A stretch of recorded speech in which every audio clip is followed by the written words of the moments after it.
그깟 푼돈 몇 푼이나 번다고 감히 하늘 같은 남편을 굶겨. 회사 당장 때려쳐라. 새벽 2시까지 야근하고 들어온 제 뺨 위로 시어머니의 손바닥이 날아왔습니다. 거기다 남편까지 거들더라고요. 거봐, 엄마 화나셨잖아. 빨리 사과해. 저는 두 사람 꼴을 보고 박장대소하며 또박또박 말했어요. 아줌마, 당신 잘난 아들 데리고 당장 내 집에서 꺼져요.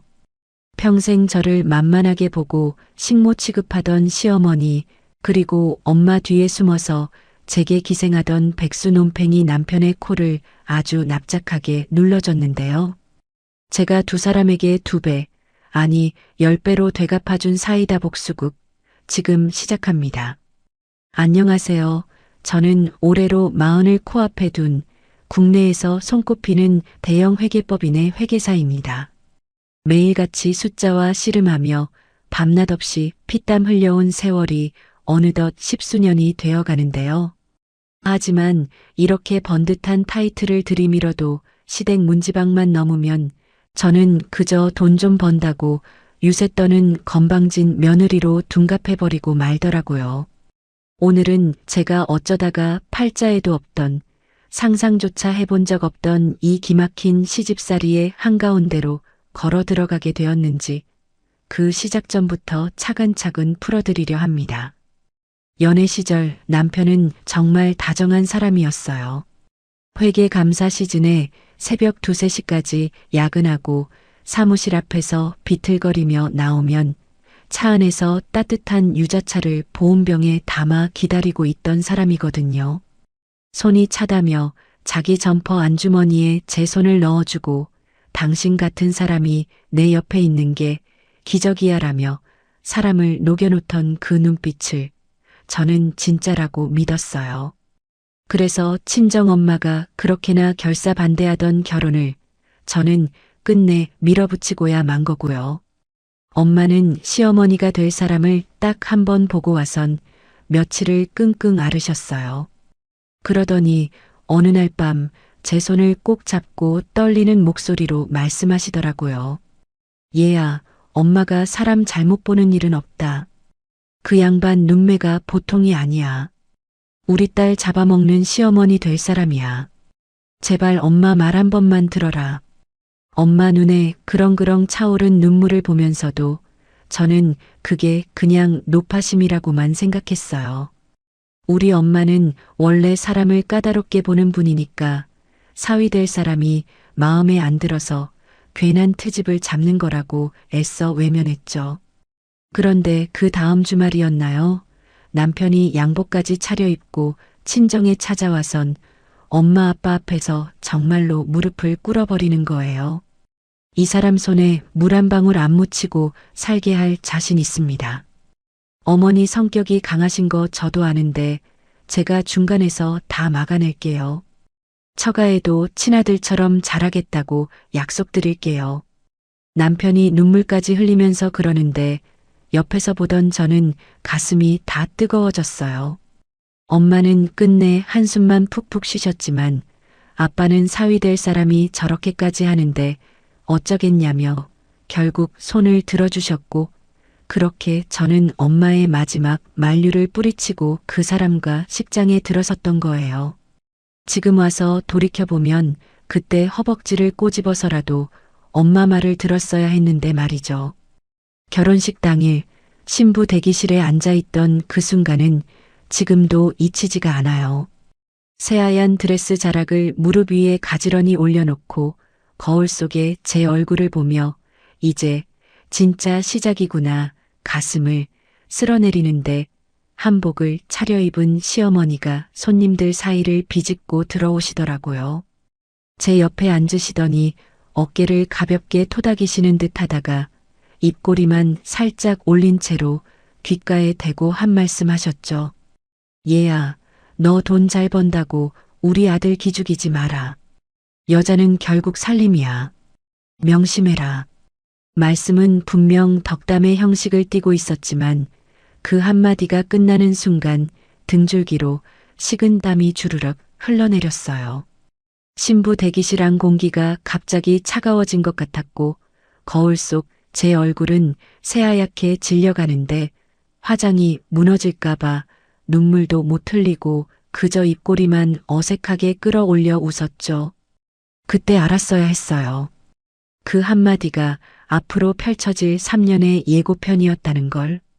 하지만 저는 신부였고 곧 식이 시작될 참이었고 부케를 들고 입장해야 했으니까 그저 모르는 척 삼키는 수밖에 없었어요. 지금 생각하면 그날의 제 발등을 정말이지 도끼로 찍어버리고 싶은 심정이에요. 신혼집은 강남 한복판의 30평대 아파트였어요.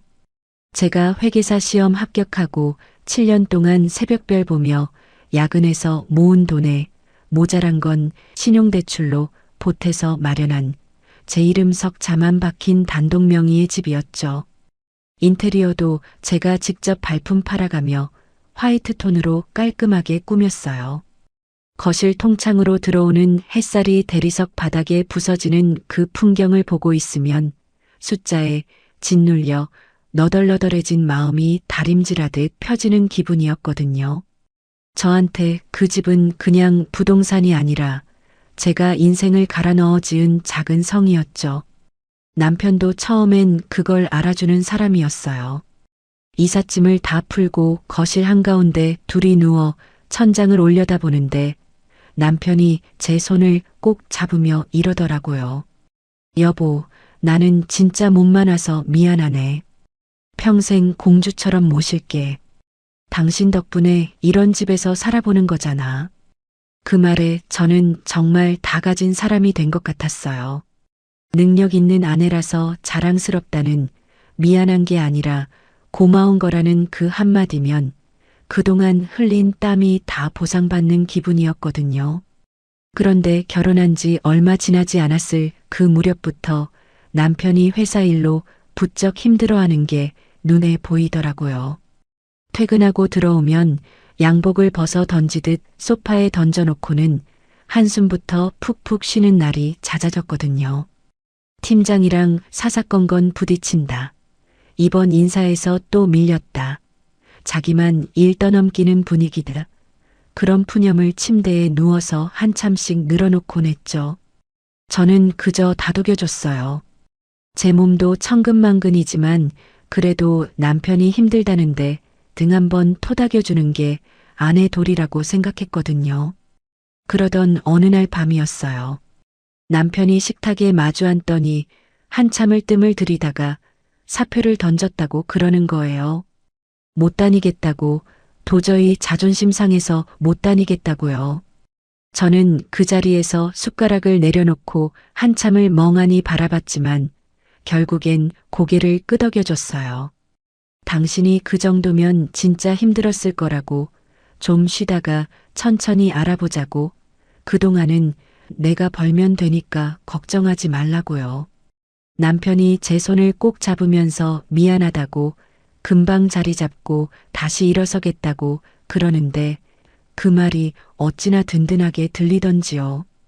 그런데 그 금방이 한 달이 되고 두 달이 되고 반년이 넘어가도록 남편의 이력서는 어디로도 나가지 않더라고요. 그러다 뜬금없이 학원에 다니겠다며 학원비를 매달 받아갔어요. 자격증 공부한다고 이번엔 진짜 큰 거 한번 따보겠다고요. 저는 매달 카드값에 학원비까지 군말 없이 채워 넣었죠. 그게 남편 자존심을 살려주는 길이라고 믿었으니까요. 그렇게 백수 남편을 먹여 살리던 어느 날, 퇴근하고 현관 비밀번호를 누르는데 코끝으로 청국장 냄새가 훅 끼쳐오는 거예요. 우리 집은 청국장은커녕 된장찌개도 자주 안 끓이는 집인데 그 시큼한 냄새가 현관까지 배어 있으니 순간 집을 잘못 찾아온 줄 알았어요. 신발장 옆에 낯선 굽 낮은 단화 한 켤레가 가지런히 놓여 있는 걸 보고서야 누가 와 있구나 직감이 왔죠. 거실로 들어서자 식탁에서 시어머니가 팔짱을 끼고 앉아 계시더라고요. 인사를 드릴 새도 없이 시어머니는 콧방귀부터 뀌셨어요. 어이구, 우리 새아가 이제 오시네. 회사가 그렇게 좋아? 여자가 늦게까지 밖으로 도는 게 자랑이야? 집안 꼴 좀 봐라. 냉장고에 반찬 한 가지가 변변히 없어. 내 아들 굶겨 죽일 일 있니? 저는 가방도 못 내려놓은 채로 그 자리에 굳어버렸어요. 손에 들고 있던 노트북 가방이 갑자기 천근만근으로 느껴지고 발바닥부터 무릎까지 후들거리는데 안방문이 끼익 열리더니 남편이 부스스한 얼굴로 나오는 거예요. 저는 눈으로 남편한테 어떻게 된 거야 물었죠. 그런데 남편이 머리를 극적이면서 시어머니 눈치를 슬쩍 보더니 우물쭈물하는 거예요. 아, 어머니가 갑자기 반찬 좀 해다 주시겠다고 하셔서 차마 거절을 못했어. 미안. 이왕 오신 김에 하루 주무시고 가시기로 했어. 거절을 못했다는 그 한마디가 어찌나 비겁하게 들리던지 저는 그날 밤 침대에 누워 천장만 노려보다가 결국 새벽이 다 되도록 한숨도 못 잤습니다. 그날부터였어요. 시어머니에 잠깐 들렀다가 일주일에 두세 번이 되고 그러다 어느 순간엔 제가 퇴근하기 전에 이미 집에 와 계시는 게 너무 당연한 일이 되어버렸죠. 문제는 그것만이 아니었어요. 어느 토요일 아침 저는 오랜만에 늦잠을 자보겠다고 침대에서 뒹굴고 있었는데 거실에서 가구 끄는 소리가 드르륵 들려오는 거예요. 부랴부랴 나가보니 시어머니가 제 화이트톤 거실에 시뻘건 꽃무늬 카펫을 깔고 계시더라고요. 식탁 위에는 어디서 가져오신 건지 모를 촌스러운 분홍색 그릇 세트가 척하니 놓여 있고 소파 등받이엔 누런색 방석이 줄지어 얹혀 있었죠. 제가 그렇게 신경 써서 통일감 있게 맞춰놓은 거실이 하룻밤 사이에 시골 할머니 집 거실이 되어 있었어요. 저는 떨리는 목소리를 누르고 최대한 공손하게 여쭤봤어요. 어머니, 이거 다 어디서 가져오신 거예요? 저희 집 인테리어랑 좀 안 어울려서요. 제가 따로 골라서 맞춰놓은 거라. 그러자 시어머니가 카펫 모서리를 손으로 탁탁 펴시면서 코웃음을 치셨어요. 얘는 며느리가 돼서 시어미가 챙겨다 준 거에 토를 다네. 이게 다 너희 잘 살라고 하는 거 아니냐. 그 허여멀건 거실이 무슨 병원도 아니고 사람 사는 집은 색깔이 좀 있어야지. 정 떨어지게 그게 무슨 인테리어야. 그 순간 저는 깨달았어요. 이 집은 더 이상 제 성이 아니라는 걸. 비밀번호도 시어머니가 알고 있고 마음대로 들어와서 가구 배치를 바꾸고 제가 사 모은 그릇들은 싱크대 가장 안쪽으로 밀려나 있는 그저 시어머니의 또 하나의 영역이 되어버렸다는 거요. 그날 밤 저는 남편한테 조심스럽게 운을 뗐어요. 여보, 우리 현관 비밀번호 좀 바꾸자. 어머님 오실 때는 미리 연락 주시고 오시는 걸로 하는 게 어때? 나도 사생활이 좀 필요해서. 그런데 침대 옆에 걸터 앉아 휴대폰을 들여다보던 남편의 표정이 그 순간 완전히 굳어버리더라고요. 휴대폰을 탁 내려놓고 저를 쳐다보는데 그 눈빛이 연애 시절 저를 바라보던 그 따뜻한 눈빛이 아니었어요. 당신 진짜 유난이다. 엄마가 와서 반찬도 해주시고 청소도 해주시는데 비밀번호를 바꿔? 너 그거 엄마한테 얼마나 큰 상처인지 알아? 도와주시는 거 고마운 줄도 모르고. 저는 귀를 의심했어요. 평생 공주처럼 모시겠다던 그 입에서 너 진짜 유난이다라는 말이 나오는 순간 등 뒤로 차가운 물이 한 바가지 끼얹어진 기분이었거든요. 그날 밤 저는 등을 돌리고 누워서 어둠 속에서 눈만 깜빡거리며 천장 한 점을 노려봤어요. 눈물을 흘릴 수도 없을 만큼 가슴 한가운데가 텅 비어버린 느낌이었죠. 그리고 그 다음 주말 아침 모처럼 침대에서 늑장을 부리고 있는데 안방 문이 벌컥 열리더니 시어머니가 들어오셨어요.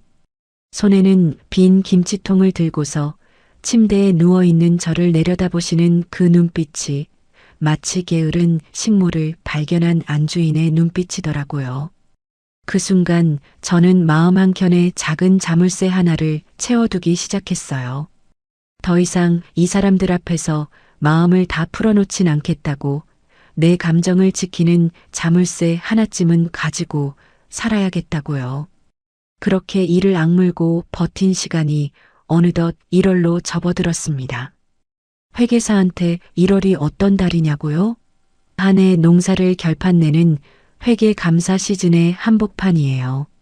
수천억 대 기업의 결산 자료를 들여다보면서 단 한 자릿수의 오차도 허용해선 안 되는 1년 중 가장 살벌하고 가장 잠을 못 자는 그런 달이거든요. 저는 그 한 달을 거의 사무실에서 살다시피 했어요. 책상에 엎드려 2시간 눈 붙이고 일어나서 또 숫자랑 씨름하고 코피가 터지면 휴지로 막아가면서 모니터를 들여다봤죠. 거울 속의 제 얼굴은 하루가 다르게 누렇게 떠갔고 입이 헐었다 나았다를 반복하는데 그 와중에도 집에 들어가는 시간이 두려워서 일부러 야근을 더 길게 잡곤 했어요. 그날도 그런 새벽이었어요.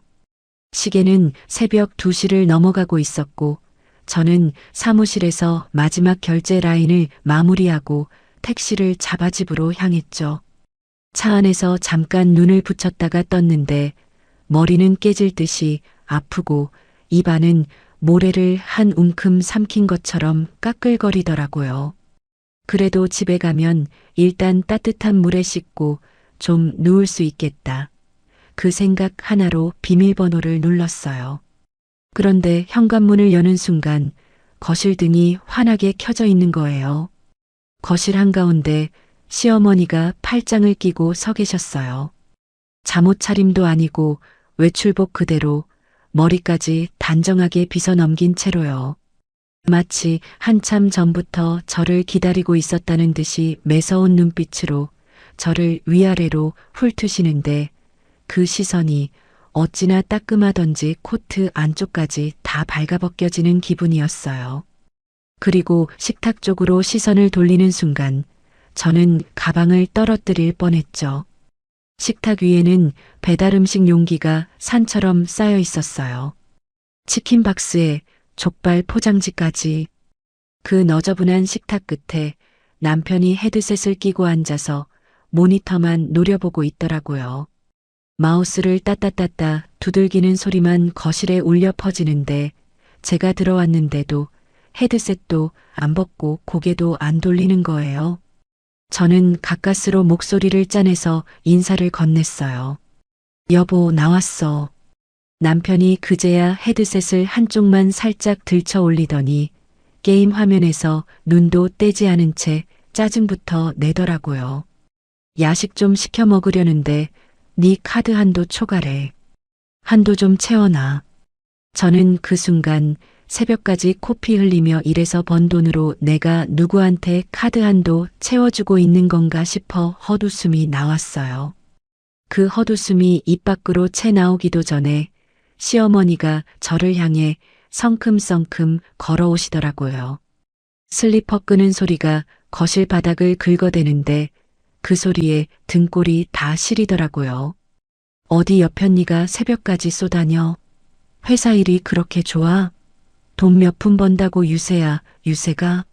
감히 내 아들을 굶겨? 너 같은 며느리는 처음 봤다, 진짜. 당장 회사 때려치워라.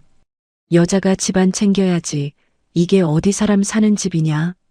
그 순간 저도 모르게 가방 끈을 움켜쥐고 있던 손에 힘이 들어갔어요. 3년 동안 꾹꾹 눌러 담아왔던 게 가슴 한가운데서 부글부글 끓어오르는데 이번엔 도저히 자물쇠로 잠가둘 수가 없더라고요.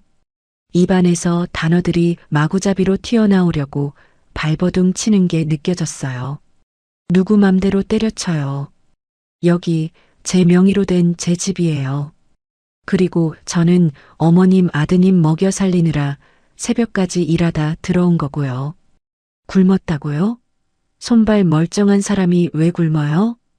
그 말이 끝나기가 무섭게 짝 하는 소리가 거실 천장을 때리고 튕겨 나왔어요. 시어머니가 돌진해 오시더니 제 뺨을 후려치신 거예요.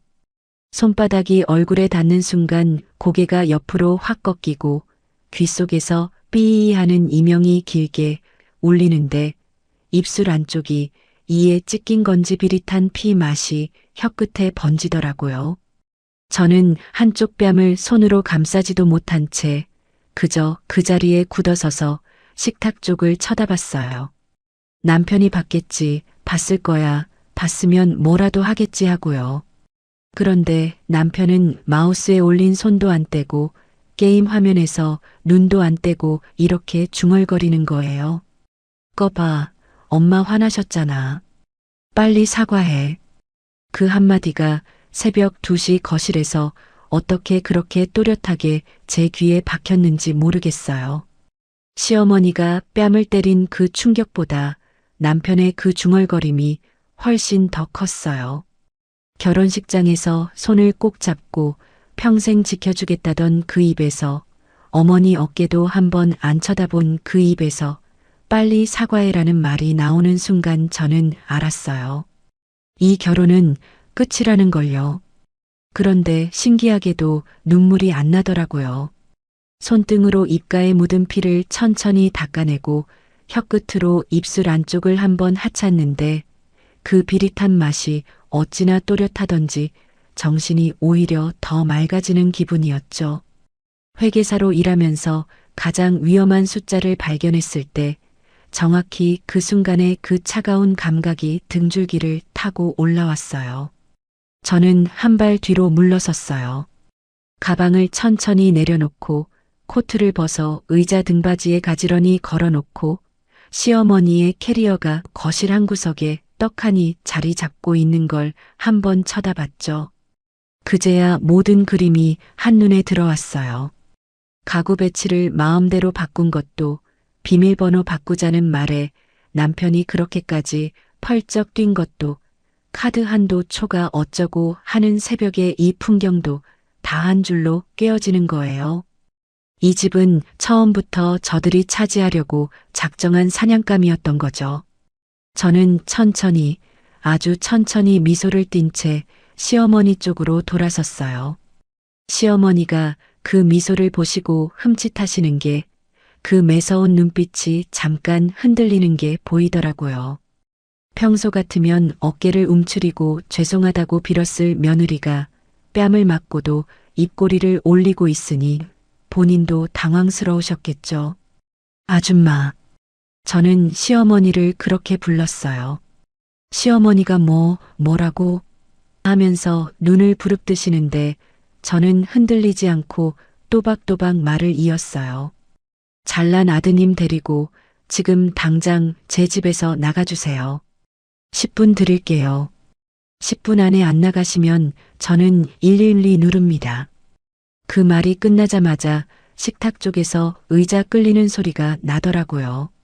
남편이 그제야 헤드셋을 벗고 일어선 거예요. 얼굴이 벌개져서 저한테 다가오는데 그 표정이 어찌나 우스꽝스럽던지요. 한껏 인상을 쓰고 있지만 눈동자는 흔들리고 입은 무슨 말을 하려다가 다물기를 반복하는데 제가 알던 그 다정한 사람의 흔적은 그 얼굴 어디에도 없더라고요. 야, 너 미쳤어? 새벽에 어딜 나가? 엄마를 어딜 모시고 나가라는 거야? 저는 지갑에서 5만 원짜리 한 장을 꺼내 남편 가슴팍을 향해 휙 던졌어요. 지폐가 가벼우니까 멀리는 못 가고 남편 발치로 팔랑팔랑 떨어지더라고요. 그 모습이 어찌나 처량하던지 저는 진짜로 한번 웃었어요. 이걸로 모텔비라도 해. 더 줄 수도 있는데 안 줄래. 네가 가져갈 자격이 없어서. 남편이 발치에 떨어진 5만 원짜리를 멍하니 내려다보다가 시어머니랑 눈을 마주치고는 갑자기 목소리를 높이더라고요. 네가 진짜 돌았구나. 어디서 엄마한테 아주머니라고 해. 사과해. 지금 당장. 그 사과해라는 말이 또 나오는 순간 저는 거실 한 구석에 놓인 그 캐리어를 끌고 와서 현관 쪽으로 휙 던지듯이 옮겼어요. 캐리어가 신발장에 부딪히면서 쿵 하는 소리가 났고 시어머니가 어머 어머 하면서 손바닥으로 가슴을 두드리시는데 저는 그 손짓이 더 이상 무섭지 않더라고요. 남편의 백팩까지 신발장 옆으로 가져다 놨어요. 그리고 현관문을 활짝 열었죠. 새벽 2시에 복도 공기가 차갑게 안으로 밀려 들어오는데 그게 어찌나 시원하던지 폐가 다시 살아나는 기분이었어요. 10분이라고 했어요. 7분 남았네요. 시어머니가 그제야 사태 파악을 하셨는지 발을 동동 구르시면서 아들을 째려보셨어요. 남편은 우물쭈물하다가 캐리어를 집어들었고 시어머니는 야, 이 미친 것아. 두고 보자. 한마디를 거실 천장에 대고 내지르시면서 끌려나가시듯 현관을 넘으셨죠. 저는 현관문이 닫히는 그 둔탁한 소리를 끝까지 듣고 안에서 도어 잠금 장치까지 이중으로 걸었어요. 거실에 혼자 남았는데 한쪽 뺨이 그제야 욱신거리기 시작하더라고요. 손바닥을 갖다 대니까 뜨끈하게 부어오르는 게 느껴졌어요.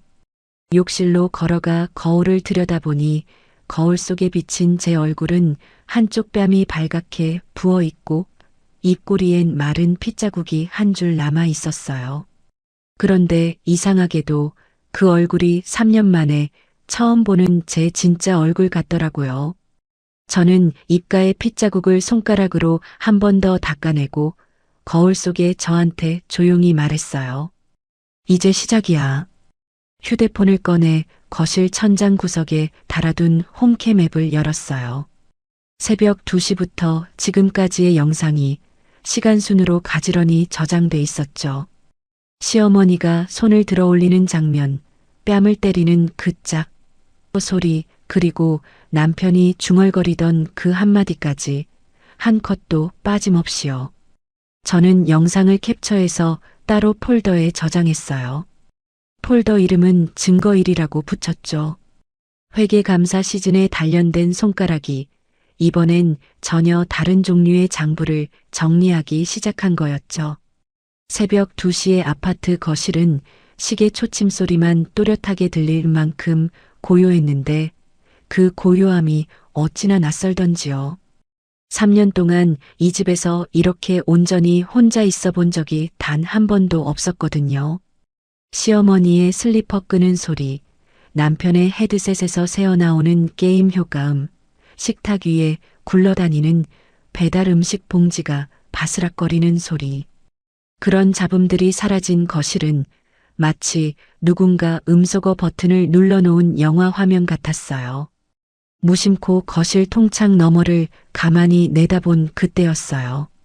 단지 입구 쪽 편의점 파라솔에 익숙한 실루엣 2개가 자리를 잡는 게 보이는 거예요. 시어머니의 그 베이지색 트렌치 코트와 남편의 검은색 후드 점퍼, 캐리어를 옆에 끼고서 편의점 야외 파라솔에 자리를 잡더니 봉지에서 소주병을 꺼내 따는 게 멀리서도 보이더라고요. 새벽 2시 반에 모자가 단지 앞 편의점에서 소주를 까고 앉아있는 그 그림이 어쩐지 한참을 들여다봐도 비현실적으로 느껴졌어요. 평생을 위험 있는 시어머니로 군림해 오신 그분이 머리에 컬을 단정하게 살린 채로 소주를 들이켜고 계시다는 게 말이에요. 전 웃음을 꾹 참으며 사진을 한 장 남겨놨답니다. 그리고 1시간쯤 지났을까요? 새벽 3시 반쯤이었어요. 갑자기 현관문 쪽에서 쿵, 쿵 하고 무언가 부딪히는 소리가 들리기 시작했어요. 처음에는 옆집인가 싶었는데 그 소리가 점점 커지고 빨라지더니 누가 발로 문을 걷어차는 소리라는 걸 알겠더라고요. 거기에 술 취한 목소리가 섞여서 복도가 다 울리도록 고함이 터져나왔죠. 저는 인터폰 앞으로 천천히 걸어가서 화면을 켰어요. 인터폰 카메라에 잡힌 2사람의 얼굴은 1시간 전 거실에서 봤던 그 얼굴이 아니었어요. 시어머니의 얼굴은 발같아 못해 검붉게 달아올라 있었고 머리는 한쪽이 풀어 헤쳐져 정수리 위로 삐죽 솟아 있었어요. 남편은 혀가 꼬여서 발음이 줄줄 새고 있는데 그 와중에 입에서 나오는 단어들은 차마 옮겨 적기도 민망할 만큼 거친 욕설들이었죠. 문 열어 이년아. 내 집이야. 내가 들어가서 가만 안 둬. 저는 그 화면을 한참 가만히 들여다보다가 휴대폰을 꺼내서 인터폰 화면을 향해 카메라를 켰어요. 인터폰에서 흘러나오는 욕설과 발길질에 흔들리는 현관문 화면이 휴대폰 화면 안에 고스란히 담기는 걸 확인하고서야 녹화 버튼을 눌렀죠. 30초쯤 녹화하다가 두 사람이 거의 광인처럼 문을 두드리며 욕설을 퍼붓는 절정의 순간을 충분히 담아내고 저장 버튼을 눌렀어요. 폴더 이름을 한 줄 더 추가했죠. 증거이. 그리고 곧바로 112 버튼을 눌렀어요. 주거 침입과 가정폭력 신고라고 분명하게 밝혔고 가해자가 시어머니와 남편이라는 것까지 말씀드렸어요. 전화기 너머 경찰관도 살짝 당황한 기색이었지만 금세 출동하겠다고 답하시더라고요. 경찰차 사이렌이 멀리서부터 가까워지는 소리가 들리기 시작했을 때 저는 거실 거울 앞에서 머리를 한번 빗어 넘기고 부어오른 왼쪽 뺨이 잘 보이도록 머리카락을 귀 뒤로 넘겼어요.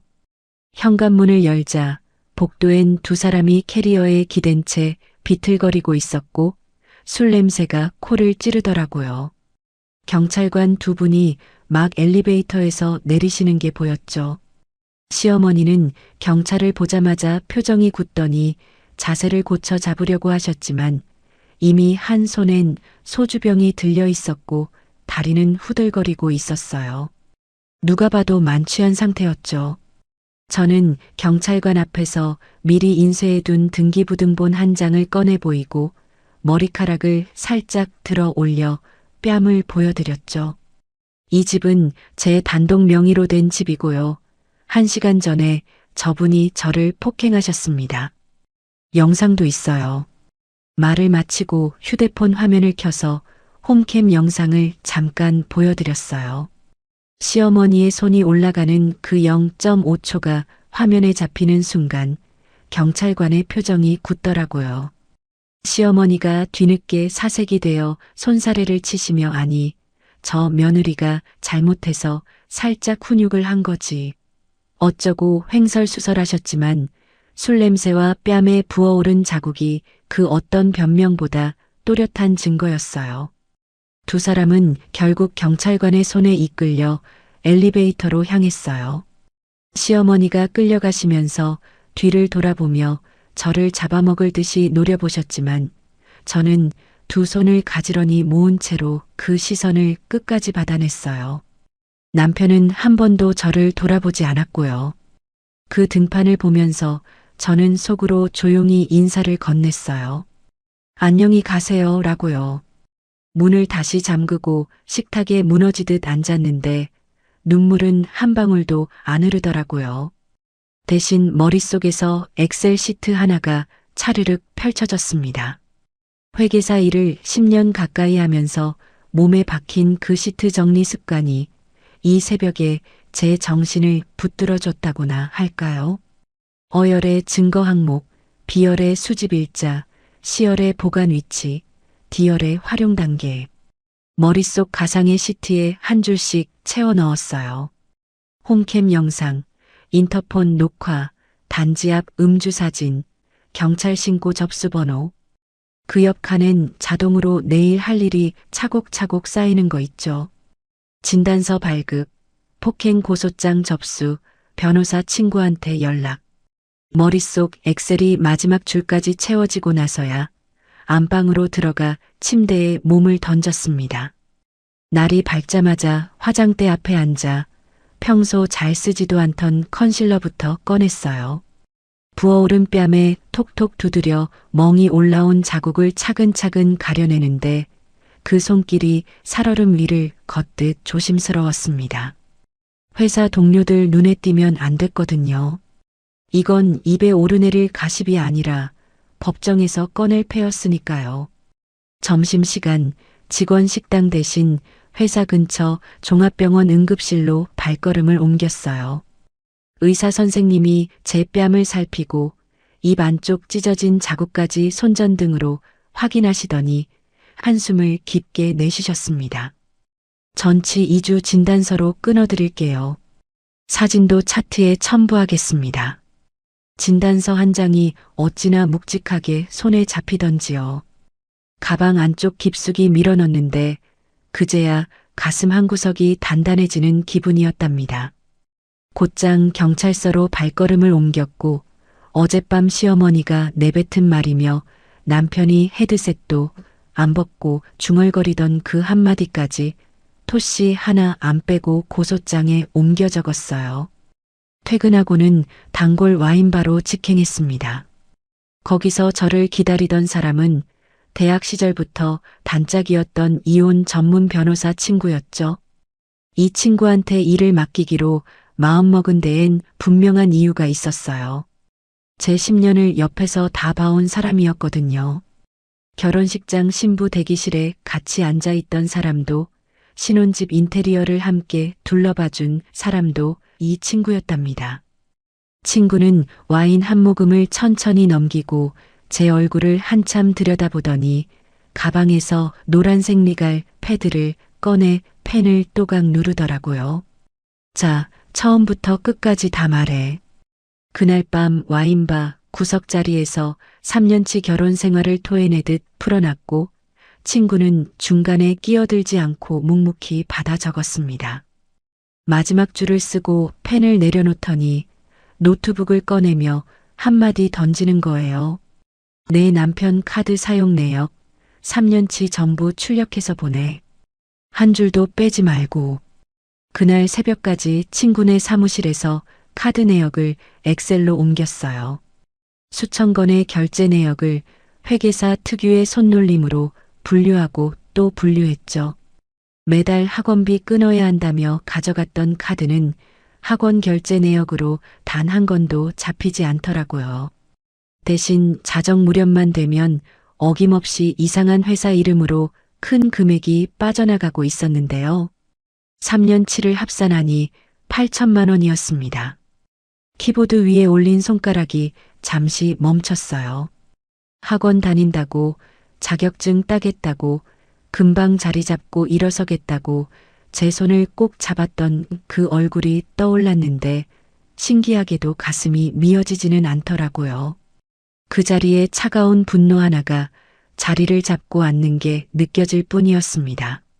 머릿속에서 자물쇠 하나가 또 철컥 채워지는 소리가 들려왔어요. 이번엔 감정을 잠그는 자물쇠가 아니라 저들의 퇴로를 잠그는 자물쇠였답니다. 밤을 꼬박 새우고 새벽녘 친구 사무실 창문 너머로 푸르스름한 빛이 새어 들어올 무렵 저는 노트북 화면을 가만히 노려보고 있었습니다. 이름 모를 회사 이름이 뜨는 그 행만 따로 필터링해서 들여다보는데 한 칸 한 칸이 마치 누군가 제 가슴에 박아놓은 압정처럼 따끔거리더라고요. 그런데 이상하게도 그 압정을 빼고 싶지가 않았어요. 오히려 더 깊이 박혀라, 그래야 내가 멈추지 않을 테니까 그런 생각이 들었거든요. 친구가 커피를 한 잔 내밀면서 어깨를 툭 치더라고요. 이 정도면 도박이야. 그것도 상습. 형사처벌 가능한 수준이고 이혼 사유로도 차고 넘쳐. 저는 커피를 받아들고 한 모금 넘기는데 입천장이 데이는 줄도 모르겠더라고요. 도박이라는 단어가 머릿속에서 빙빙 도는데 결혼 3년 동안 그 사람이 학원 다닌다고 했던 그 시간들이 통째로 거짓이었다는 사실이 한꺼번에 밀려들어 오는 거 있죠. 진짜 화는 그때 났습니다. 뺨을 맞았을 때도 아니고 헤드셋 끼고 사과하라고 했을 때도 아니고 3년이라는 시간을 통째로 도둑 맞았다는 걸 깨달은 그 순간에요. 그런데 거기서 끝이 아니었어요. 사무실에서 나와 회사로 출근하는 택시 안에서 카드 내역을 다시 한번 훑어보다가 이상한 결제가 또 눈에 띄더라고요. 외곽 모텔 대실, 그리고 강남 어느 꽃집의 결제 내역. 결혼기념일이나 제 생일에도 꽃 한 송이 안 사주던 사람이 매주 누구한테 꽃을 바치고 모텔을 갔던 걸까요? 저는 그 자리에서 친구한테 전화를 걸었어요. 꽃집이랑 모텔, CCTV 확보 가능해? 친구가 잠깐 침묵하더니 한숨을 한번 길게 내쉬더라고요. 각오는 돼 있지? 각오는 무슨. 어차피 다 끝난 사람이야. 이틀 뒤 친구가 보내온 USB 안에는 모텔 주차장 CCTV 캡처본이 정리되어 있었습니다. 남편의 차가 익숙한 듯이 들어가는 장면, 조수석에서 내리는 여자의 옆모습, 두 사람이 어깨를 맞대고 모텔 로비로 걸어 들어가는 뒷모습까지. 저는 노트북 화면 앞에 앉아 그 사진들을 한 장 한 장 넘겨봤어요. 가슴이 무너질 줄 알았는데 신기하게도 화면을 보는 동안 마음이 점점 차분해지더라고요. 마치 회계 감사 보고서를 검토할 때처럼 항목별로 또렷하게 정리되는 느낌이랄까요? 그런데 그날 밤 거실 소파에 앉아 와인을 한 잔 따르고 있는데 문득 한 장면이 떠오르는 거예요. 시어머니가 우리 집에 오실 때마다 제 노트북을 자꾸 만지작거리시던 모습. 처음엔 신기해서 그러시나 보다 했어요. 어르신들이 컴퓨터 만지는 거 좋아하시잖아요. 그런데 한 번은 제가 화장실에서 나오는데 시어머니가 황급히 노트북을 닫으면서 손등으로 이마에 땀을 닦으시는 걸 본 적이 있었거든요. 그때는 그냥 흘려보냈는데 지금 와서 생각하니 그게 그냥 우연이 아니었을 수도 있겠다 싶었습니다. 저는 와인잔을 내려놓고 노트북을 다시 켰어요. 크롬 브라우저를 열고 검색 기록을 가장 오래된 순서로 정렬했습니다. 손가락이 마우스 휠 위에 올라가 있는데 휠을 돌리는 순간 저는 진짜로 숨을 멈췄어요. 며느리 단독명의 집 가져오는 법, 며느리 쫓아내는 방법, 이혼 시 시댁이 받을 수 있는 위자료, 검색 기록이 한 줄도 아니고 수십 줄이 줄줄이 쏟아져 나오더라고요. 시간대를 확인해 보니 시어머니가 우리 집에 오셨던 날짜와 정확하게 겹쳤어요. 손이 떨려서 마우스 휠 돌리는 게 힘들 정도였습니다. 그제야 모든 퍼즐 조각이 한자리에 척척 맞춰지더라고요. 시어머니가 왜 그렇게 제 집에 눌러 앉으려 하셨는지, 왜 비밀번호 바꾸자는 말에 남편이 그토록 펄쩍 뛰었는지, 왜 가구를 자기 마음대로 바꾸고 자기 영역을 표시하듯 짐을 들여놓으셨는지. 단순한 시집살이가 아니었어요. 8천만 원의 도박빚, 그걸 막기 위한 작전. 며느리를 정신적으로 몰아붙여서 스스로 나가게 만들고 단독 명의로 된 강남 아파트를 통째로 삼키려던 사기극. 그 사기극의 시나리오 작가가 시어머니였고 주연이 남편이었고 저는 그저 그 사기극의 무대 위에 올려진 소품이었던 거죠. 저는 한참을 노트북 앞에 그대로 앉아 있었어요. 와인은 미지근해졌고 거실 시계가 새벽 2시를 알리는 종을 칠 때까지 저는 그 검색 기록을 한 줄 한 줄 캡처해서 폴더에 차곡차곡 저장했습니다. 폴더 이름은 증거 7. 그날 이후 저는 진짜로 다른 사람이 됐어요.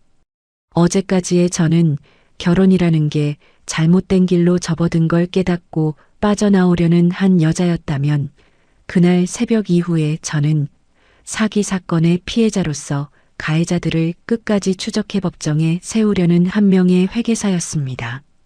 며칠 뒤 변호사 친구를 통해 이혼 소장이 남편 앞으로 발송됐어요. 그날 오후 회사 로비가 갑자기 시끌시끌해지더라고요. 사내 메신저로 직원들이 웅성거리는 소리가 들려오는데 비서가 다급한 얼굴로 제 방문을 두드렸습니다. 이사님, 1층 로비에 남편분이 오셔서 난동을 부리고 계신데 경찰을 부르는 게 좋겠습니다. 저는 일어나서 거울 한번 보고 립스틱을 한번 덧바르고 또각또각 구두굽 소리를 내며 1층으로 내려갔어요. 엘리베이터 문이 열리는 순간 익숙한 고함이 로비 천장을 때리고 있더라고요. 네가 감히 우릴 길바닥에 쫓아내? 나와. 나와서 얼굴 보고 얘기해. 남편은 술이 덜 깬 얼굴로 안내 데스크 앞에서 삿대질을 하고 있었어요. 직원들이 멀찌감치 둘러서서 수군거리고 있는데 그 한가운데로 저는 천천히 걸어 들어갔습니다. 남편이 저를 발견하고는 눈을 부릅뜨더니 달려들듯이 한 걸음 다가오더라고요. 그런데 제가 한 발자국도 물러서지 않으니까 오히려 본인이 멈칫하는 게 보였어요. 저는 보안 요원을 향해 손짓 한번 하는 걸로 답을 대신했습니다. 이분 당장 내쫓으시고 다시는 얼씬도 못하게 하세요. 업무 방해로 신고 부탁드려요. 보안 요원 두 분이 양옆에서 남편 팔을 잡았어요. 남편이 발버둥을 치면서 저를 향해 뭐라고 소리쳤지만 저는 이미 등을 돌리고 엘리베이터로 걸어가는 중이었습니다. 그 등 뒤로 들려오는 욕설 한마디 한마디가 회사 동료 수십 명의 귀에 그대로 박히고 있다는 걸 저는 알고 있었어요. 그게 바로 제가 노린 그림이었으니까요. 본인 손으로 본인 사회적 평판을 박살내는 그 광경. 엘리베이터에 올라타고 문이 닫히는 순간 저는 휴대폰을 꺼내 친구한테 메시지 한 줄을 보냈습니다. 방금 회사에 그 사람이 찾아왔는데 영상 CCTV 확보해서 추가 자료로 쓰자. 그날 저녁 퇴근길에는 또 다른 작업을 했어요. 남편이 최근 친구 회사라며 다닌다고 했던 그 하청업체. 변호사 친구를 통해 그 업체 법무팀과 인사팀 메일을 알아냈고 익명의 우편물 봉투에 이혼 소장 사본과 도박 결제 내역 일부 그리고 모텔 CCTV 사진 한 장을 정성스럽게 동봉했습니다. 발신일란은 비워두고 수신일란만 또박또박 적었어요. 그 회사가 남편을 어떻게 처리할지는 그쪽 인사규정에 맡기면 되는 거였죠. 그리고 또 한 군데 동네 부녀의 단톡방. 시어머니가 평소 제 명품 가방을 들고 다니며 며느리 자랑을 떠벌리시던 곳이었죠. 거기에 시어머니의 폭행 피소 사실이 우연을 가장한 카더라 한 줄로 흘러들어가게 만드는 데에는 동네 미용실 원장님 한 분이면 충분했습니다. 시어머니가 평생 갖고 온 그 동네에서의 체면이라는 게 단톡방에 도는 카더라 한 줄로 와르르 무너지는 데에는 채 일주일도 걸리지 않았어요. 그렇게 며칠이 지나고 벼랑 끝에 몰린 남편 쪽에서 적반하장으로 반소장을 보내왔습니다. 제 단독명의 아파트에 대해 공동재산 분할을 청구한다는 마지막 발악이었어요. 저는 그 서류를 받아들고 한참을 들여다보다가 입꼬리가 슥 올라가는 걸 막을 수가 없었습니다. 와라 와라. 너희가 와야 내가 진짜 끝장을 낼 수 있으니까. 며칠 뒤 변호사 친구한테서 전화가 왔어요. 시어머니 폭행 사건 담당 형사가 저한테 전할 말이 있다고 하셨다더라고요. 점심시간을 쪼개 경찰서로 들어가 형사님 앞에 앉았는데 형사님이 노트북 화면을 저한테 보여주시면서 한숨을 한 번 푹 쉬시는 거예요. 피의자분이 처음 조사에서는 그러시더라고요. 며느리가 워낙 버르장머리가 없어서 손바닥으로 살짝, 그것도 훈육 차원에서 한 번 된 거라고. 폭행은 절대 아니라고요. 저는 그 말을 듣고도 표정 하나 바꾸지 않았습니다. 그 정도 거짓말은 이미 예상했거든요. 평생 자기 잘못을 인정해 본 적이 없는 분이니까 경찰서에서도 똑같이 나오실 줄 알았죠. 제가 가지고 있는 홈캠 영상을 틀어드리고 진단서와 입 안쪽까지 보여드렸죠. 통쾌하다는 감정이 솟구쳐 오를 줄 알았는데 의외로 마음 한구석이 묵직했어요. 그 양반이 평생 우러러 키워온 시어머니라는 자리, 며느리 위에 군림하던 그 위엄이 몇 분짜리 영상 한 편에 무너졌다는 사실이 어쩐지 한기처럼 등줄기를 훑고 지나갔거든요. 변명할 여지가 없겠군요. 합의 의사 있으시면 알려주시고요. 저는 형사님을 향해 천천히 고개를 저었어요. 합의 의사는 없습니다. 그 말 한마디에 저는 마음속에서 마지막 남아있던 며느리라는 역할의 문을 쾅 닫아 잠갔습니다. 경찰서를 나와 회사로 돌아오는데 휴대폰이 쉴 새 없이 울리더라고요. 모르는 번호로 부재중 전화가 7통. 잠시 후 문자 한 통이 떴는데 시어머니의 친정 조카라는 사람이었어요. 어머님이 너무 힘드시다고 한 번만 만나달라고 비굴한 단어들이 줄줄이 늘어선 그 문자를 저는 한 번작 읽고는 차단 목록에 넣어버렸습니다. 그리고 사흘이 지난 어느 오후였어요. 점심 약속을 끝내고 회사 건물 앞 횡단보도에서 신호를 기다리고 있는데 누군가 제 팔뚝을 덥석 잡아 깜짝 놀라 돌아봤더니 시어머니가 거기 서 계시더라고요. 지난번 경찰에 끌려가실 때 봤던 그 시어머니가 맞는지 한참을 다시 들여다봐야 했습니다. 나름 맘고생을 하셨는지 살이 쪽 빠지셨더라고요. 저는 그분의 손을 천천히 떼어내고 2걸음 뒤로 물러섰어요. 여기 회사 앞입니다. 보시는 분들이 많아요. 그 말이 끝나기도 전에 시어머니가 보도 위에 풀썩 무릎을 꿇으셨어요. 무릎이 보도블록에 닿는 그 둔탁한 소리에 지나가던 직장인 몇 명이 걸음을 멈추고 우리 쪽을 쳐다보기 시작했습니다. 시어머니가 2 손을 모아 빌듯이 흔들면서 콧물 섞인 목소리로 부르짖으시는데 그 목소리가 어찌나 처량하던지 한때 며느리였던 저로서도 가슴 한 구석이 잠깐 흔들릴 뻔했어요. 잠깐이요. 정확히 1초쯤이었던 것 같습니다. 얘야, 내가 잘못했다. 진짜 잘못했어. 내가 늙어서 노망이 났나 봐. 내가 너한테 어떻게 손을 댔는지 나도 모르겠다. 고소 좀 취하해 주라. 응? 한 번만 봐주라. 늙은이가 감옥엔 못 간다. 진짜로 못 가. 그 모든 단어가 제 귓속으로 또렷이 들어왔지만 이상하게도 그 어떤 단어도 제 가슴 한 칸 안으로는 들어오지 못하더라고요. 결혼식 당일 신부 대기실에서 제 어깨를 토닥이며 살림이나 잘하라고 하셨던 그 입, 청국장 냄새를 풍기며 여자가 돼서 이따위로 사냐고 잔소리하던 그 입, 새벽 2시에 제 뺨을 후려치던 그 손이 지금 보도 위에서 비비고 있는 그 2 손과 같은 손이라는 사실을 잊지 않았으니까요. 저는 손에 들고 있던 아메리카노를 한 모금 천천히 넘기고 시어머니 앞에 살짝 허리를 굽혔습니다. 아주 잠깐 그분 귓가에 입을 가까이 댈 수 있을 만큼만요. 지나가던 사람들 눈엔 며느리가 시어머니를 일으켜 세우려고 다정하게 다가가는 그림으로 보였을 거예요. 하지만 제 입에서 흘러나간 단어는 그 그림과는 한참 달랐습니다.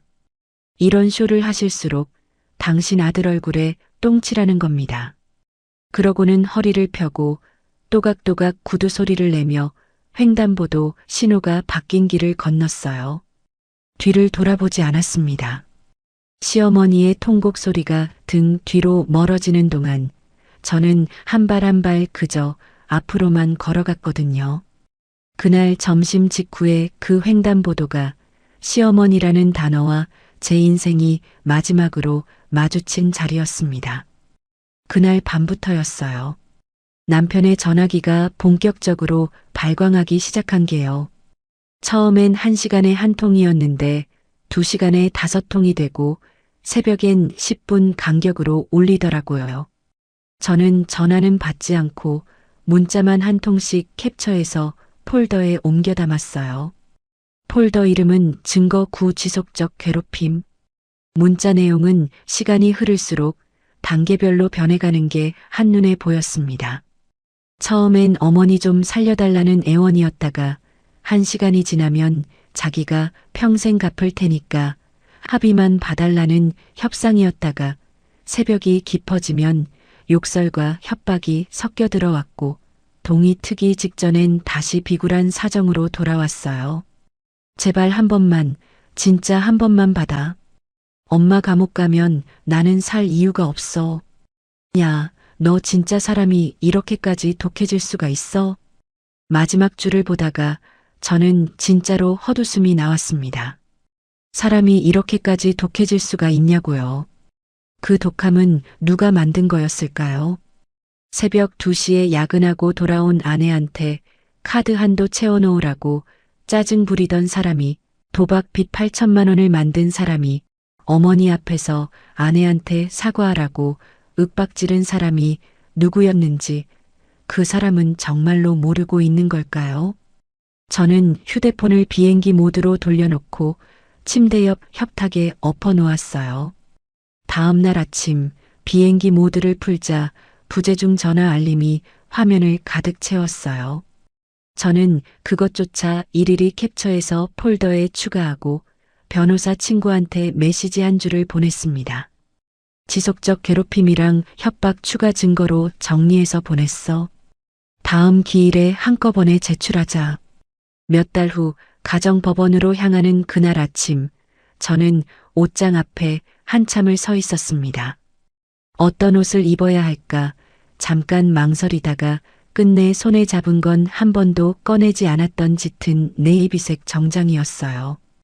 회계사 시험에 합격하고 첫 출근하던 날 큰맘 먹고 맞췄던 그 정장.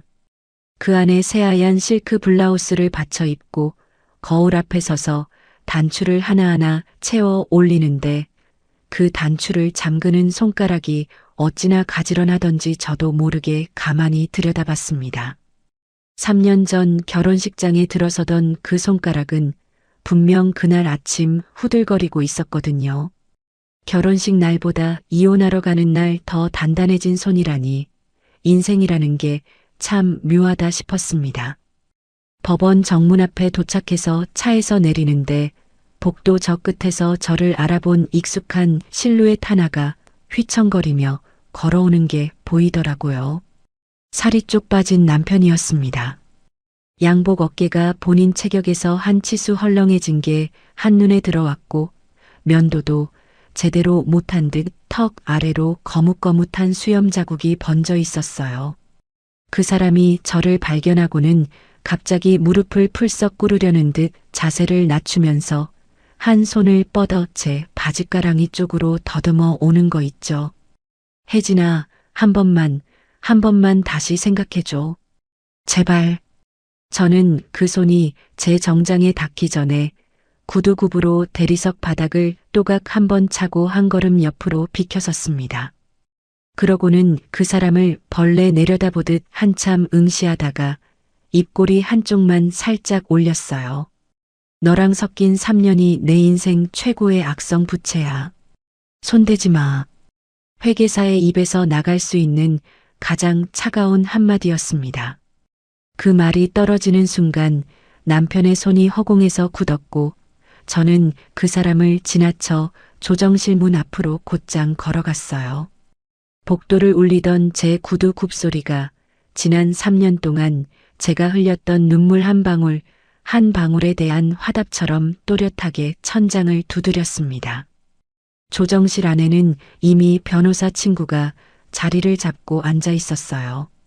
저를 보더니 한쪽 입꼬리를 살짝 올리며 고개를 끄덕이는데 그 눈빛 하나로 저는 오늘 이 자리가 어떤 가림으로 마무리될지 미리 짐작했답니다. 친구 앞엔 두툼한 서류 가방이 단정하게 놓여 있었고 그 옆엔 노트북과 작은 휴대용 프로젝터까지 차곡차곡 준비돼 있었어요. 판사님이 입정하시고 양측 변호사가 차례로 입을 열기 시작했습니다. 남편 측 변호사가 먼저 일어서더니 헛기침을 한번 길게 하고는 말을 꺼내는데 그 내용이 어찌나 가관이던지요.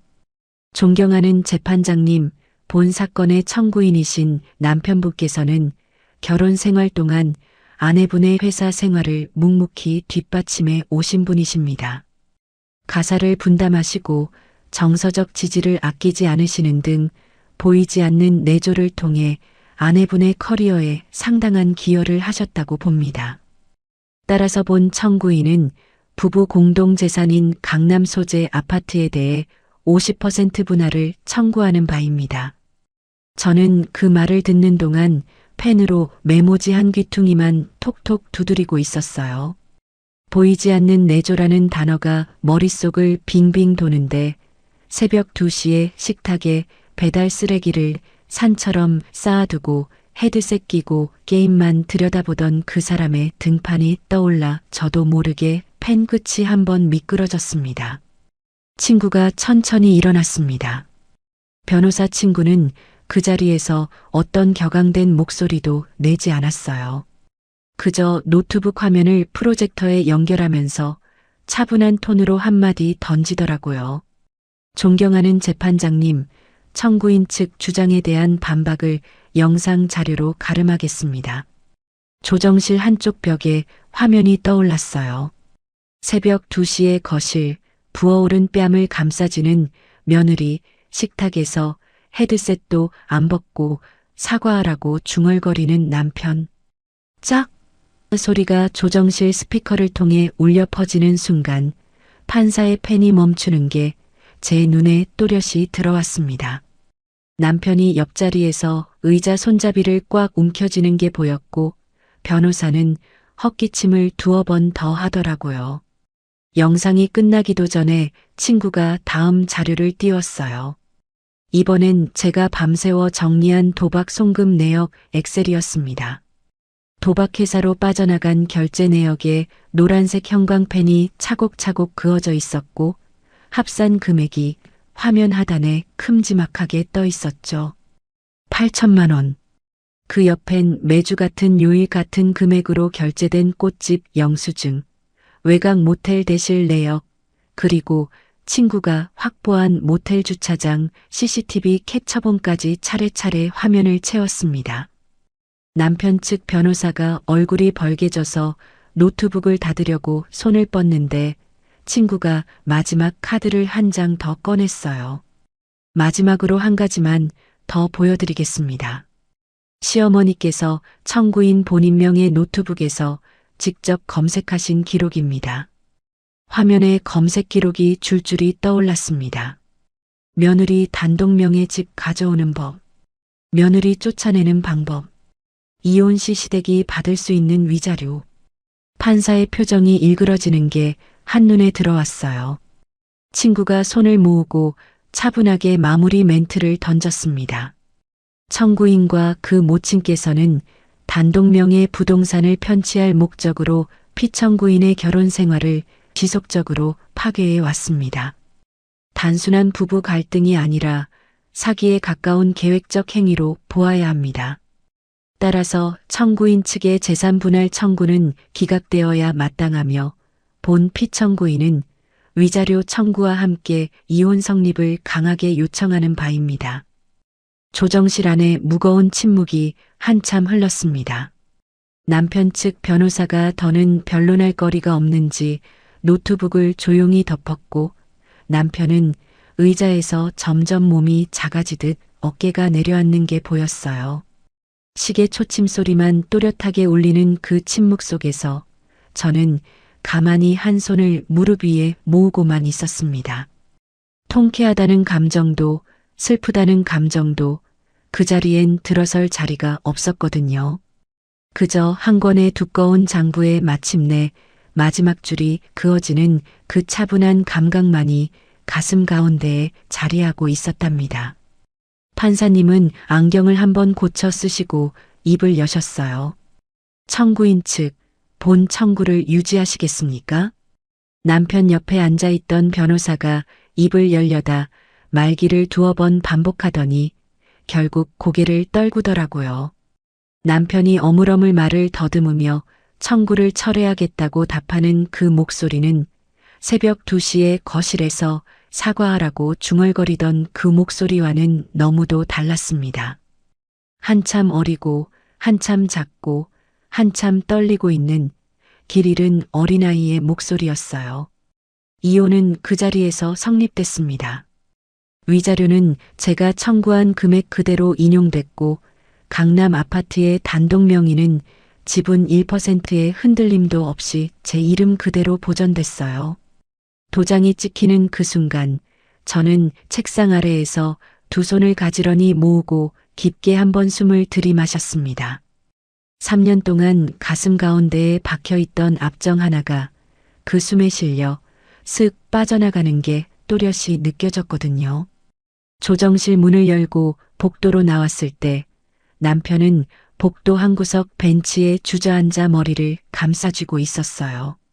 변호사도 그 옆을 슬그머니 떠나간 뒤였고 그 사람 곁엔 아무도 남아있지 않더라고요. 저는 그 앞을 지나치면서 마지막으로 한마디만 차갑게 떨어뜨렸습니다. 위자료 입금 하루라도 늦으면 바로 네 급여 압류 들어갈 거니까 준비해. 남편이 고개를 들어 저를 올려다보는데 그 얼굴엔 분노도 후회도 어떤 감정도 남아있지 않았어요. 그저 텅 빈 두 눈만이 저를 따라오고 있었습니다. 저는 그 시선을 그대로 등 뒤에 남겨두고 또각또각 구두 굽소리를 내며 법원 정문 쪽으로 걸어가며 가방 안에서 휴대폰을 꺼내 친정엄마한테 짧은 문자 한 통을 보냈습니다. 엄마, 다 끝났어. 집에 가는 길에 들를게. 답장은 곧장 도착했어요. 우리 딸 잘했다. 따뜻한 밥 차려놓고 기다릴게. 그 문자 한 줄에 그제야 눈가가 살짝 뜨끈해지더라고요. 3년을 버틴 시간이 엄마의 그 한 줄 문자에서야 비로소 한 번에 풀려나는 것 같았답니다.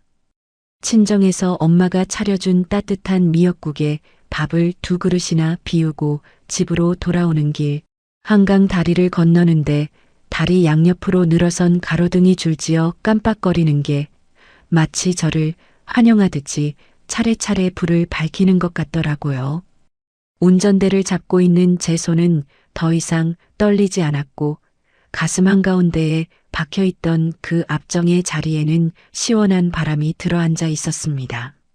아파트 지하 주차장에 차를 세우고 엘리베이터를 타고 올라가는 동안 저는 휴대폰을 꺼내 도어록 앱을 열었어요.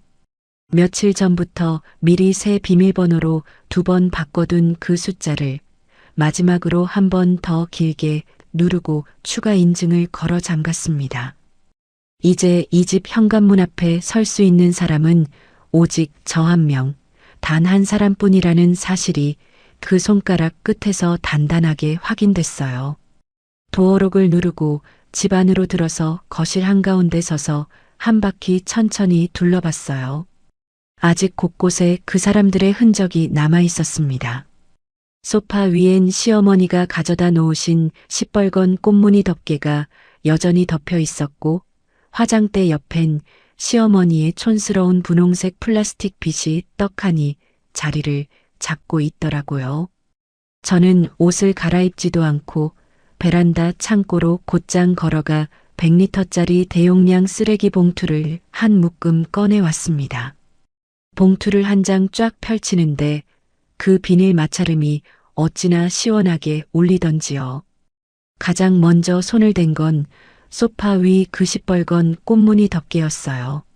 제 고급 가죽 소파를 숨막히게 짓누르고 있던 그 두꺼운 천을 양손으로 움켜쥐고 한 번에 확 벗겨내는데 천 밑에 갇혀있던 가죽 표면이 그제야 본래의 부드러운 베이지색을 드러내더라고요. 마치 갑갑한 옷을 벗은 사람이 한숨 한 번 크게 내쉬는 듯한 그 광경에 저도 모르게 입꼬리가 슥 올라갔습니다. 덮개를 둘둘 말아 쓰레기 봉투 안에 쑤셔 박는데 그 천 한 장이 얼마나 무거웠는지 봉투 바닥이 한 번에 푹 가라앉더라고요. 다음은 주방이었습니다. 냉장고 문을 활짝 열어젖히는데 시어머니가 이 집을 자기 영역이라 우기듯 채워 넣으셨던 반찬통이 위층부터 아래층까지 빼곡히 들어차 있었어요. 청국장이 담긴 통, 곰삭은 갓김치가 든 통, 정체 모를 갈색 장아찌가 가득 든 통, 각 반찬통의 뚜껑을 하나하나 열어 음식물 처리기 안으로 쏟아붓는데 시큼하고 쿰쿰한 냄새가 한 번에 훅 올라왔지만 이상하게도 그 냄새가 그날 밤만큼은 역하게 느껴지지 않았어요. 이 집에서 그 냄새와 영원히 작별하고 있다는 그 사실 하나가 후각보다 한참 강한 청량감을 만들어줬거든요. 빈 반찬통은 차곡차곡 쌓아서 또 다른 쓰레기 봉투에 한꺼번에 담았습니다. 통 하나하나에 시어머니가 매직으로 적어두신 아들 거 같은 글씨가 또렷이 남아 있었지만 저는 그 글씨들을 한 번도 다시 들여다보지 않았어요. 봉투 입구를 단단하게 묶어 현관 옆에 가지런히 세워두고 다음 방으로 이동했습니다. 침실에서 가장 먼저 꺼낸 건 한쪽 깊숙이 박아둔 게이밍 의자였어요. 그 사람이 새벽 2시까지 헤드셋을 끼고 앉아 카드 한도를 채우라며 짜증을 부리던 바로 그 의자였습니다. 등받이 가죽이 너덜너덜 벗겨져 있었고 팔걸이엔 때가 들러붙어 있었어요. 평소엔 도저히 들리지 않을 만큼 무거웠는데 이상하게도 그날 밤은 양팔에 힘이 들어가더라고요. 의자를 그대로 끌고 현관문을 열어 폐기물 수거장에 버려버렸죠. 의자 바퀴가 복도 바닥을 대구르르 굴러가는 그 소리가 어찌나 경쾌하던지 저는 한박 웃음을 지었답니다. 후련함이라는 단어로는 도저히 다 담아낼 수 없는 어떤 감정이 가슴 한가운데를 통과해 지나갔거든요.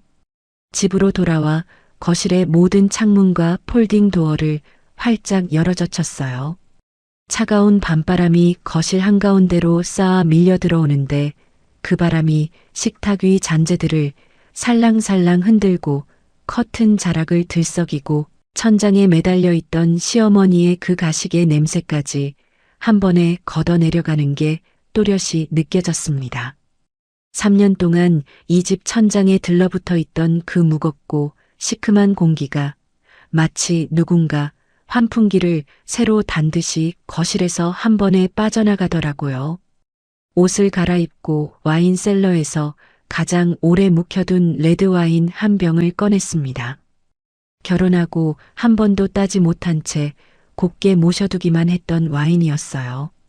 코르크가 뽑히는 묵직한 소리가 거실 한가운데 한 번 울리고 크리스털 잔에 따른 자줏빛이 강남의 야경을 머금은 채 잔잔히 흔들렸습니다. 통창 앞 의자에 자리를 잡고 앉아 와인 한 모금을 천천히 넘기는데 그 떫고 깊은 맛이 혀끝에서 가슴까지 단번에 흘러내려갔어요. 오직 제 땀으로 일군 집, 제 이성으로 지켜낸 자존감, 그리고 누구의 눈치도 보지 않아도 되는 한밤중 저는 통창 너머 빛의 강을 향해 가만히 잔을 들어 보였습니다. 더는 새벽에 거실 등을 보고 가슴 졸일 일이 없고 카드 한도를 채우라며 짜증 부릴 사람도 없고 제 단독명의 아파트에서 식모처럼 부려질 일도 없다는 사실. 그 세 줄의 결산표가 가슴 가운데에 또렷이 박혔어요. 깊게 한번 숨을 들이마시는데 그제야 진짜 미소가 입가에 천천히 번지더라고요. 그렇게 1년이 흘렀습니다. 그 사이 저는 정말이지 한눈 팔 새 없이 달려왔어요. 회계 감사 시즌이 2번이나 지나가는 동안 새 클라이언트 3곳을 추가로 맡았고 후배 회계사 2명을 직접 키워 팀에 안착시켰습니다. 집에서도 1년 동안 참 많은 게 달라졌습니다. 거실 한가운데에 좋아하던 그랜드 피아노를 한 대 들여놨고 결혼 전부터 늘 배워 보고 싶었던 와인 소믈리에 과정을 주말마다 다녔고 친정엄마를 모시고 매달 한 번씩 호캉스를 다녀왔거든요. 엄마가 호텔 침대에 누워 우리 딸 덕분에 호강한다 그러시는데 그 한마디에 가슴 한가운데가 어찌나 뜨끈해지던지요. 친구들과의 모임도 다시 시작했어요. 결혼하고 자연스럽게 멀어졌던 대학 동기들한테 먼저 연락을 돌렸고 한 달에 한 번씩 와인바에 모여 시답자는 농담으로 새벽까지 웃었습니다. 어떤 날엔 변호사 친구가 새로운 의뢰인 얘기를 들려줬고 어떤 날엔 제가 회사 신입사원 얘기를 풀어놓았고 또 어떤 날엔 그냥 아무 말 없이 와인잔만 부딪히며 한참을 앉아 있기도 했어요. 그 침묵들이 어찌나 편안하던지 결혼 3년 동안 그토록 그리워하던 게 바로 이런 풍경이었구나 싶더라고요. 운동도 시작했습니다. 매일 새벽 5시 반에 일어나 한강을 따라 1시간씩 걷는데 차가운 공기를 들이마시며 강을 따라 걷다 보면 머릿속이 한번 깨끗하게 정돈되는 그 감각이 어찌나 좋던지요. 부어있던 뺨 자리에는 멍 자국 하나 남지 않았고 입가에 박혀있던 그 묵직한 그늘도 어느새 옅은 미소 자국으로 자리바꿈을 했답니다. 그러던 어느 주말 아침 변호사 친구한테서 메시지 한 통이 도착했어요. 네 전 남편 결국 신불자 등록됐다. 급여 압류까지 들어갔고 회사에서도 정리됐대. 시모는 동네에서 못 견디고 시골 친정으로 도망갔다더라.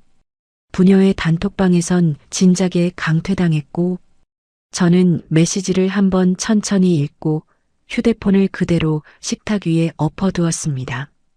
통쾌함이 솟구쳐 오를 줄 알았는데 의외로 마음 한가운데가 잔잔하기만 하더라고요. 그 사람들이 어디서 어떻게 살아가고 있든 더 이상 제 인생의 결산표 어느 칸에도 그 이름들이 적힐 일은 없다는 사실 하나만을 또렷하게 가슴에 박혔어요. 창밖으로 한강 위에 햇살이 잘게 부서지고 있었습니다.